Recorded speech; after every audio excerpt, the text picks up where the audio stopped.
3. Filsafat kenabian Ibnu Miskawai. Sebenarnya, kenabian termasuk persoalan metafisika. Tentang kenabian, Ibnu Miskawai mengikuti metode Al-Farabi dalam menafsirkan kenabian, yaitu dengan metode ilmiah. Pemikiran Ibnu Miskawai ini semakin memperkecil perbedaan antara nabi dan filsuf, serta memperkuat hubungan dan keharmonisan antara wahyu dan akal.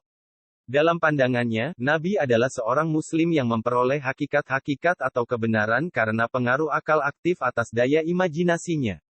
Hakikat-hakikat atau kebenaran seperti ini diperoleh pula oleh para filsuf dengan cara perolehan yang berbeda. Berdasarkan pendapat tersebut, jelas bahwa Ibnu Miskawai di satu sisi menyamakan antara nabi dan filsuf dalam hal memperoleh kebenaran.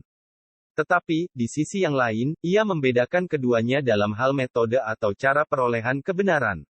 Menurutnya, filsuf mendapatkan kebenaran dari bawah ke atas, yakni dari daya indrawi yang naik ke daya hayal, serta menaik lagi ke daya berpikir yang dapat berhubungan dan menangkap hakikat-hakikat atau kebenaran dari akal aktif.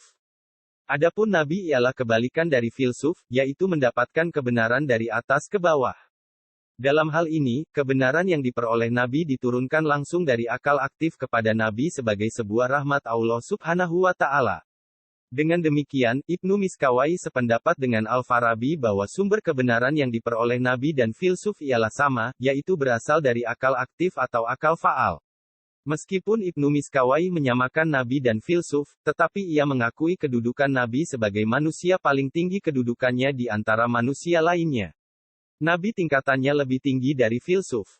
Kebenaran-kebenaran yang dibawa oleh para nabi lebih meyakinkan daripada kebenaran-kebenaran yang diperoleh para filsuf.